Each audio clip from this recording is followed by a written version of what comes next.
ওএনজিসির bomb blasting এর ফলে Kamaraj colony এলাকার গৃহস্থদের ঘরবাড়িতে বড় বড় ফাটল।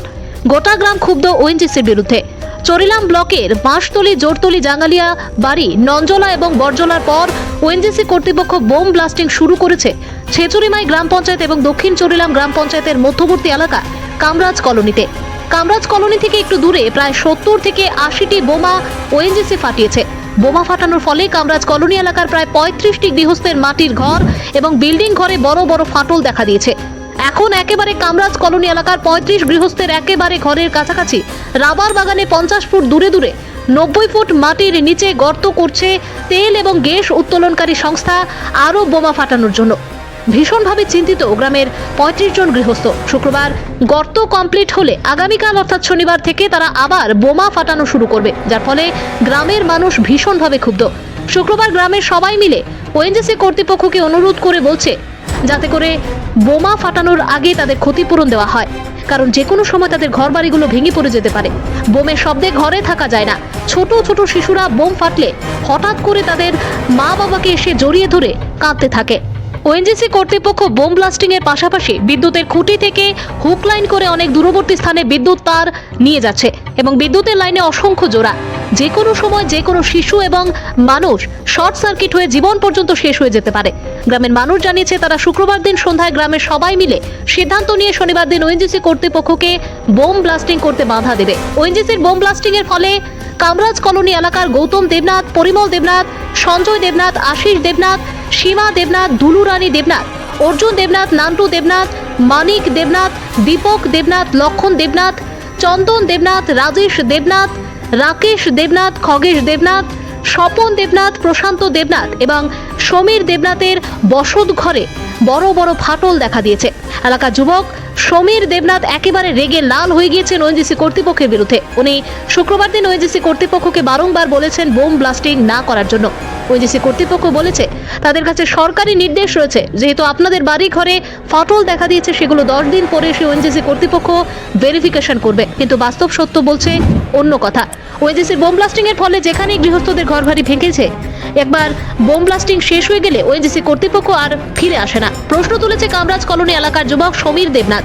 যদি বসতঘর ভেঙে কারো মৃত্যু হয় সরকারকে দায়ভার নেবে, তাই গ্রামের মানুষ একত্রিত হয়ে ওএনজিসি কর্তৃপক্ষকে বাধা দেওয়ার জন্য তৈরি হচ্ছে, এমনটাই জানিয়েছে কামরাজ কলোনি এলাকার গৃহস্থরা। এখন দেখার ওএনজিসি কর্তৃপক্ষ যাদের বাড়ি ঘরে ফাটল দেখা দিয়েছে তাদের বিরুদ্ধে কি সিদ্ধান্ত গ্রহণ করে এবং তাদেরকে ক্ষতিপূরণ দেয় কিনা। সমস্ত বেআইনিভাবে কাজ করতেছে। এই যে এখান থেকে হুক লাইন নিয়ে যে তারা যে লাইন ব্যবহার করতেছে, এটার বিল তো ইলেকট্রিক ডিপার্টমেন্ট আমরার উপরে সাধারণ জনসাধারণের উপরে বিলটা চাপাই দিব। এখানে যদি একটা বাচ্চা বিদ্যুৎ পৃষ্ঠ হয়ে যদি মারা যায়, তখন এটার দায়ভার কি ওএনজিসি নিব? বা একটা গরু ছাগল যদি মারা যায় এটার দায়ভার কি ওএনজিসি নিব? ওএনজিসি কেউ নিতে না, তখন করবে আমরা তারাই না। এভাবে সমস্ত বেআইনি কাজ যে করতেছে, এই যে এখান থেকে এভাবে যে বেআইনি কাজ করতেছে, এটার দায়ভার কে নিব? এই উপর থেকে এই যে